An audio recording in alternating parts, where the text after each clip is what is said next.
Solo jugar en la oscuridad. Historia escrita y adaptada por Álvaro Ramos para relatos de horror. 2013 fue la última vez que vi a Chato. Había estado desaparecido casi 2 semanas desde la última vez que estuvimos juntos, y únicamente regresó a despedirse de su abuela y de su madrastra. Recuerdo que lo vi pasar por la calle. Caminando apresurado y con las manos metidas en las bolsas de la sudadera. Le eché un chiflido, pero no me contestó. Al día siguiente nos avisaron de su muerte. El Chato y yo crecimos en la misma calle. Teníamos la misma edad e íbamos a la misma escuela. Si bien al principio no era del agrado de mi familia, todo el tiempo se ganó la confianza de todos. Pasaba mucho tiempo en la casa y no voy a decir que era un ángel, ya que en realidad tenía una personalidad que lo llevaba a hacer cosas que no siempre eran legales, o que a veces lo ponían en riesgo de muerte. Las cicatrices por todo su cuerpo indicaban todas las veces que por andar de valiente había terminado en el hospital. Sus tatuajes mal hechos te mandaban el mensaje de que no era alguien con quien te quisieras meter. Su mirada, con la que veía a todos sin importar qué tan amigos fuera, era una carta de presentación de lo que muchos llamaban un criminal. A los 17 años, después de reprobar por segunda vez el primer año de preparatoria, decidió irse lejos a buscar trabajo. Quería ver la forma de cruzar la frontera. No volvió a su casa ni mantuvo contacto con nadie que no fuera su abuela por más de 15 años. A veces pasaba varios meses sin dar señales de vida, y de repente llamaba a la casa para avisar que estaba bien. La pobre doña Lupe llegó a pensar que en varias ocasiones su nieto había muerto. Según ella, lo soñaba y lo veía despedirse. Cuando volvió lo hizo de una manera escandalosa. Se había comprado una camioneta grande y quería que todos lo supiéramos. Usaba ropa de marca y joyería de oro para demostrar que no era el mismo que se había ido años atrás. Sin embargo, tanto su abuela como su madrastra seguían viviendo en la pobreza. Era como si él no les compartiera nada o como si ellas no aceptaran su ayuda. Por mi parte, seguía viviendo en la casa de mis padres y trabajaba en una oficina. Por más que le echaba ganas, el dinero no alcanzaba. Estaba esperando a mi hijo y tenía que llevar dinero a mi mujer y ayudar a mis padres. La verdad la estaba pasando muy mal hasta que me reencontré con el Chato. Aquella vez que nos encontramos en la calle, él había ido a buscarme para platicar y quería también que conociera a su novia. María era una joven de la ciudad que era 10 años menor que nosotros. Él había conocido unos días antes cuando llegó y en corto tiempo la hizo su pareja. Con María iba otra chica de nombre Lulú, quien dijo ser su prima. Ese día me invitaron a un bar, tomamos cervezas y todo cortesía del Chato. Al llegar al lugar sentí algunas miradas sobre nosotros. El aspecto de Chato y el de sus acompañantes parecía el de un narcotraficante con sus mujeres de turno. No lo voy a negar y me sentí incómodo y por momentos quise irme, pero no me dejó. Durante la plática no paraba de decirme todas las cosas que había adquirido gracias a que llegó a vivir en Ciudad Juárez. Hablaba de dinero, mujeres, de autos e incluso de armas. Yo trataba que me dijera a qué se dedicaba, pero le esquivaba hábilmente esta pregunta. Hasta que en un momento en el que las chicas se pararon al baño me dijo: «Conocí un juego en el cual soy bueno». De inmediato me imaginé que se trataban de apuestas, pero él mismo me dijo que no y que era algo que no sabía que existía, que lo había conocido gracias a una mujer de su trabajo de origen español. Según el Chato, aquel juego era un tablero que estaba hecho de madera oscura con intricados diseños de figuras sombrías entrelazados en la superficie. La mujer que lo inició le advirtió que el juego no era para los débiles de corazón, que tenía un pasado oscuro y desconocido, pero que si lo sabía jugar podía obtener muchas cosas del juego, siempre y cuando pudiera aguantar algunos desafíos que le pusiera. Chato aceptó, guiado por su particular forma de ver la vida, en la que todo lo que fuera peligroso, prohibido y dejar alguna ganancia era digno de él. La mujer le dio una dirección y lo citó a ella una hora muy específica. Una vez ahí, Chato se dio cuenta de que habían otros 4 invitados, 2 mexicanos, un venezolano y un guatemalteco.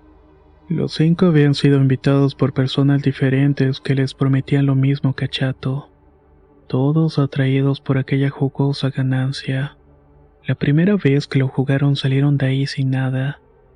Todos creyeron que habían sido estafados porque el juego era tan largo y tenían tantas indicaciones que necesitarían más tiempo para poder terminarlo. Además que los supuestos premios no estaban realmente ahí. El Chato llegó al departamento donde vivía y, molesto por aquella tomada de pelo, comenzó a idear un plan para vengarse de esa gente que, según él, solamente se querían aprovechar de la necesidad de las personas. Y de pronto escuchó unos disparos. En el piso de arriba un hombre le había disparado 3 veces a uno de los vecinos. Pasó corriendo por el pasillo dejando caer una pequeña bolsa, de esas como las que usan los futbolistas para guardar sus zapatos. Cuando el Chato dejó de escuchar pasos y voces por el pasillo, salió a ver y encontró esa bolsa. En su interior había $1,500 en billetes de 5 y 10. De inmediato se puso el bolsito bajo su brazo y volvió al departamento. Las siguientes horas solamente escuchó cómo la policía interrogaba uno a uno a los vecinos menos a él. Esa noche no pudo dormir, y primero por la muerte del vecino, pero también por la emoción de haber encontrado todo ese dinero. A la mañana siguiente en el trabajo se volvió a encontrar con la española del juego, quien antes de saludarlo le preguntó: ¿recibiste tu premio? Al escuchar aquella pregunta se puso sumamente nervioso. La esquivó y se fue a trabajar mientras la mujer lo miraba con una sonrisa extraña. Todo el día no dejó de pensar en esa mujer tuviera que ver con el asesinato del vecino o con el dinero. Pero él no se iba a echar atrás y ese dinero era suyo. Lo había encontrado tirado y si tenía que mentir lo haría hasta las últimas consecuencias. El Chato vio regresar a sus acompañantes a la mesa y dijo que si quieres en la noche te sigo contando. Ahorita tengo que llevarlas a otro lado, pero créeme, ese juego es bastante real y milagroso. Ahora que vas a ser papá te puede llegar a ayudar. No sé cómo se enteró del embarazo de mi mujer, pero en ese momento pensé que tal vez su abuela le pudo haber comentado. La gente del barrio seguía haciendo la misma y los chismes corrían como pólvora. Por la noche, Chato llegó a mi casa con una mochila en su espalda. Me dijo que fuéramos a dar una vuelta en su camioneta y que no tomaría más de media hora. La verdad había estado intrigado un poco con su historia. Acepté únicamente para saber cómo continuaba. Una vez dentro de la camioneta me dijo que abriera la mochila y sacara lo que estaba en el interior. Con un poco de precaución fui sacando lo que parecía ser una tabla algo pesada.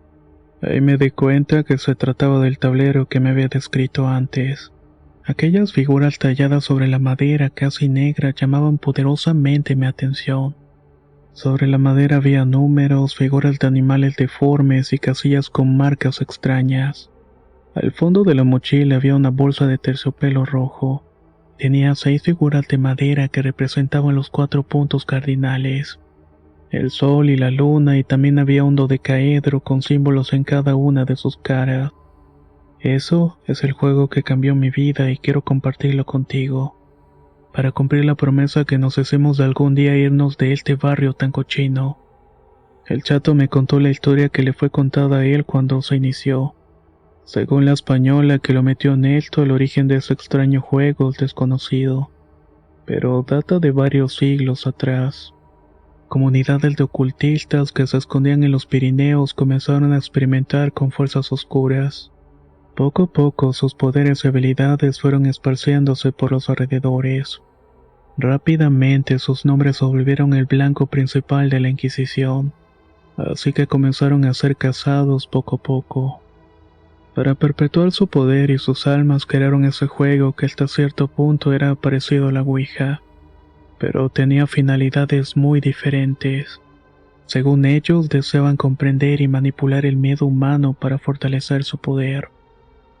Los ocultistas diseñaron el juego como un ritual en sí mismo. Cada una de las piezas, casillas y figuras del juego estaban imbuidas con magia oscura, así como rituales secretos.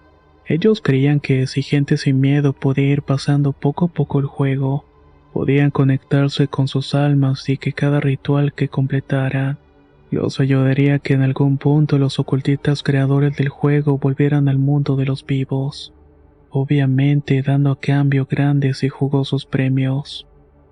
¿Nunca te ha pasado nada raro?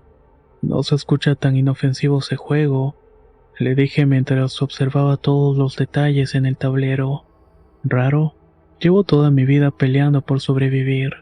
Soportar algunas rarezas es el menor de mis problemas, me contestó. El chato me estuvo insistiendo por días hasta que finalmente dejó de hacerlo. Pronto me di cuenta que su novia pasaba caminando por las noches sola y en ocasiones llorando, pero siempre con un paso veloz como huyendo de algo o alguien. Dejé pasar 2 semanas y de pronto un evento horrible sacudió mi vida. Mi mujer había tenido un accidente en el taxi en el cual viajaba. Necesitaba urgentemente una operación y con el embarazo todo empeoraba. Como no estábamos casados, no podía darle mi seguro médico, lo cual me ponía en una situación de urgencia para conseguir el dinero de la operación. Ahí fue que decidí recurrir al chato. Él siempre estaba hablando de dinero y de lo bien que le había ido en la frontera. Pensé que seguramente podía ayudar, pero en vez de ofrecerme dinero me ofreció jugar con él y su novia para poder pedir ayuda. Me dijo que éramos 3 y que faltaban 2 personas para poder jugar, así que yo debía encargarme de conseguirlo. Por mi culpa, hoy en día Yvonne y Abel viven arrepentidos de haberse metido en todo eso. El juego se tenía que jugar en completa oscuridad. No podíamos tener con nosotros nada que irradiara luz. Únicamente íbamos a ser guiados por nuestras propias voces. O al menos eso fue lo que nos dijo en un principio. El juego constaba en arrojar los dados y esperar que alguien tocara el tablero y la cantidad de casillas que avanzaran nuestras piezas. Como no las podíamos ver, teníamos que confiar en que no era una mentira. Al caer en una casilla, el chato, quien era nuestro iniciador, recitaba una frase que, según él, le era dictada por el espíritu del tablero. Recuerdo que a mí me tocó algo que decía que para encontrar agua clara el hombre debía cavar lo más profundo posible. Nadie entendía a qué se refería, pero de pronto una sensación de humedad comenzó a invadir mis pies. Lo primero que pensé fue que alguien estaba arrojando agua para mojarme. Le dije al chato que dejara de hacerlo, pero él me contestó que no estaba haciendo nada, que todo lo hacían los espíritus del tablero. La sensación de estar mojado duró hasta mi siguiente turno.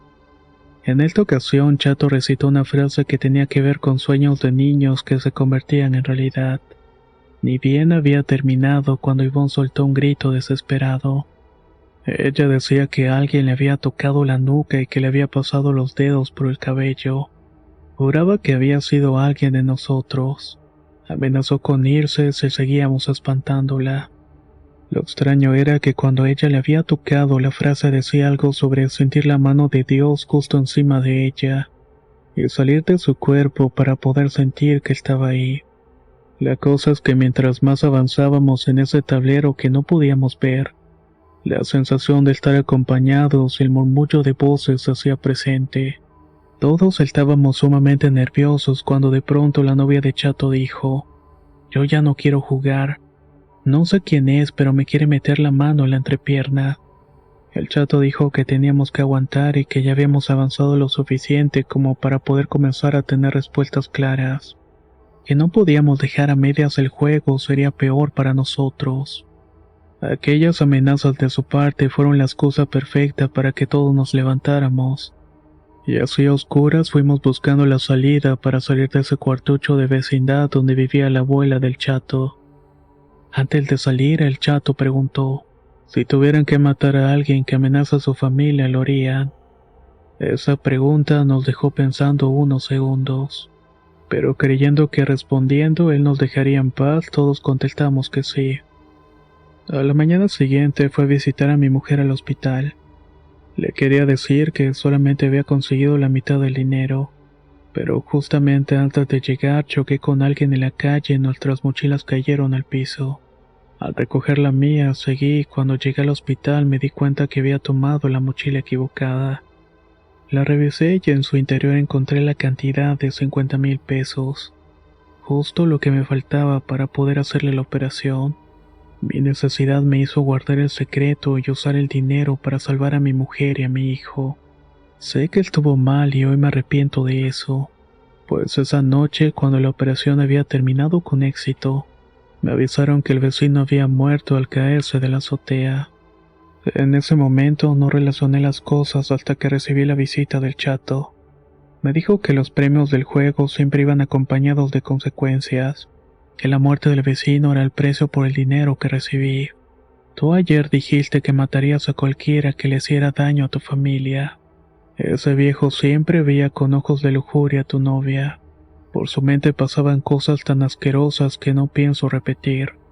Si no fuera porque siempre estaba contigo, ese hombre pudo hacerle daño a ella y a tu hijo, me dijo el chato mientras me ponía uno de esos dados de muchas caras en la mano. Durante las siguientes noches comencé a experimentar toda clase de eventos paranormales en la casa de mi madre. En la madrugada alguien tocaba las ventanas con mucha fuerza. Escuchaba cómo pateaban la puerta principal y la luz del baño se encendía de pronto. Lo mismo le estaba pasando a Ivonne y a Abel. Ellos me recriminaban por haberlos invitado. Decían que podían ver una sombra parada en el pie de su cama como si estuviera viéndolos dormir. También escuchaban voces como las que escuchábamos mientras jugábamos. Y en una ocasión una araña negra de gran tamaño salió del grifo del agua. Esto cuando Abel se estaba lavando los dientes. Angustiado por lo que estaba pasando en la casa y pensando que era yo quien atraía aquella energía, fui a pasar unos días a casa de los papás de mi mujer. Ellos me contaron que también les estaban sucediendo cosas extrañas. Por las noches escuchaban un niño llorando en la sala y cuando salían a ver quién era no había nadie. También podían escuchar cómo movían los platos y vasos de la cocina, pero que les daba miedo encontrarse con algo malo. Yo sabía que mi necesidad había causado todo esto. Mis ganas por conseguir el dinero para la operación hicieron que de alguna manera aquella cosa me estuviera persiguiendo, pero también lo estaban haciendo con la familia de mi mujer, pues por lo visto también se habían aferrado a mi hijo. Me armé de valor y busqué al chato, quien se veía bastante demacrado. Parecía que no había dormido en días y estaba bajando mucho de peso. Ya no usaba esa ropa tan cara y llamativa. Le dije que necesitaba revertir todo eso y que ya no aguantaba, que cuando caía la noche y comenzaba mi martirio. Todo había comenzado desde que jugamos con el tablero aquel. El chato me dijo que nos advirtió que si lo dejábamos inconcluso podía ser peor para nosotros, pues todo lo que pasaba en el juego se reflejaba en la vida real. Como no podíamos ver las casillas, no sabíamos de qué manera eso se nos iba a manifestar en la vida real, pero que si queríamos debíamos terminar el juego y cerrar el portal que habíamos abierto. Para esto era necesario reunir a los demás, pero como Ivonne y Abel ya no me dirigían la palabra, era imposible convencerlos. La novia del chato también se había alejado de él, por lo que solamente quedábamos él y yo. De alguna manera debíamos juntar a 5 personas más, me dijo. De pronto se le ocurrió que tal vez si él invitaba a la prima de su novia, yo llevaba a mi mujer embarazada. Podíamos ser 5 contando al bebé nonato. Obviamente le dije que estaba loco y no quería involucrar más a mi mujer y mucho menos al bebé. Le dije que se contactara con la española para saber si había alguna otra manera, pero la respuesta fue la misma. Deben terminar el juego y cerrar el portal. Me acerqué a una comadre de mi mamá que se dedicaba al esoterismo. Quería saber si ella conocía aquel tablero o juego parecido a este, pero me contestó que no, que seguramente era algo muy malo, pues algo tan secreto no podía ser nada bueno. Los días pasaban y la situación se tornaba más y más violenta. A mi madre una tarde la empujaron mientras estaba bañando. Esto le ocasionó una lesión en la cadera de la cual todavía no se recupera. Ella dice que estaba enjabonándose cuando una sombra apareció detrás de ella y la empujó con fuerzas al retrete. Cayó mal y se hizo mucho daño. Yo ya no podía seguir viviendo de esta manera con el miedo latente de que en algún momento le hicieran algo peor a mi madre o a mí. Decidí conseguir a 3 personas más para que jugaran. No me fue difícil hacerlo. En ese tiempo frecuentaba personas dispuestas a lo que fuera por un poco de dinero para comprar cerveza o algunas otras cosas. Cuando les dije que les daría 200 pesos por participar, lo aceptaron de inmediato. Esa tarde volvimos a aquel cuarto vacío y reanudamos el juego. O al menos eso nos dijo el chato, pues no podíamos ver absolutamente nada. El chato nos dijo que mis 3 invitados comenzarían desde el inicio, pero que no importaba porque con uno solo que terminara el juego todos obtendrían un premio. Durante 2 horas que estuvimos ahí podíamos escuchar más voces y podíamos sentir más presencias a nuestro alrededor. Yo podía escuchar el resoplido de algo detrás de mi cabeza, y a esas alturas nada me importaba. Solo quería terminar el juego para que mi madre y la familia de mi mujer estuvieran tranquilos, aun sabiendo que esa tranquilidad conllevaría funestas consecuencias. Pero fue justamente ese egoísmo el que me terminó condenando. Cuando por fin llegué al final, unas luces blancas salieron de los grabados del tablero de madera. Inmediatamente comenzaron a consumir todo lo que se escondía en la oscuridad. Frente a nosotros pasaban toda clase de espectros, sombras, calaveras, animales deformes e incluso rostros demacrados. Los 3 invitados se tomaron la mano y en un punto comenzaron a gritar por ayuda. Todo lo que estábamos viendo era realmente aterrador. Cuando por fin la luz consumió todo, el tablero se cerró y la puerta del cuarto se abrió. Ahora sí, el juego está terminado. Muy pronto conocerán los premios, nos dijo el chato casi sin emociones. Al llegar a casa encontré a mi madre sentada frente al televisor con el teléfono en la mano. Se veía muy emocionada pues había recibido una llamada en la cual le decían que iba a recibir 200,000 pesos, únicamente por haber pagado su recibo de cable a tiempo, cosa que sucedió al día siguiente. En la casa de mi suegro también hubo buenas noticias. El banco le informó que le habían autorizado un crédito que había pedido 2 años antes. De esta manera podía ampliar la ferretería que tenía, lo cual le generaría más ventas. De los otros 3 no supe más. Nunca los volví a ver, pero me imagino que también recibieron algo por haber jugado. El precio que yo tuve que pagar lo cargo conmigo hasta el día de hoy, pues el padre de Ivonne murió en un accidente de tráfico una semana después. Abel perdió un dedo en su trabajo y como había sido su culpa no lo indemnizaron como debía. La hermana de mi madre falleció repentinamente en circunstancias que hoy en día no son del todo claras. Y lo peor es que mi hijo nació con una enfermedad degenerativa, una que no le permite hablar ni entender nada de lo que decimos. Su esperanza de vida es de unos 20 o 30 años, pero con la mentalidad de un bebé que no puede valerse por sí mismo. En 2013 vi por última vez al chato. Ya no tenía ni la camioneta ni el dinero que le gustaba presumir. Había estado desaparecido por varios días, y solamente regresó a despedirse de su abuela y de su madrastra. Unos días después encontraron su cuerpo en un canal de aguas negras. Tenía 14 puñaladas en el estómago y una herida grande en la cabeza. No sé si ese final sea el mismo que me espera a mí o simplemente tuvo mala fortuna de meterse con quien no debía, que tal vez únicamente pagó las consecuencias, pero yo no vivo tranquilo el día de hoy. Como si volviera a tener 5 años, nunca apago todas las luces de mi casa, pues desde aquel día no quiero volver a pasar un solo minuto en completa oscuridad. Los juegos esotéricos o de invocación son algo que no se deben tomar a la ligera. Hay muchos de ellos allá afuera. Algunos están en internet o incluso en el supermercado. Pero hay otros más ocultos y misteriosos que de vez en cuando salen a la luz. ¿Tú te atreverías a jugar uno de estos juegos? Déjanos saber tu respuesta en los comentarios. Soy Antonio de Relatos de Horror y nos escuchamos muy pronto.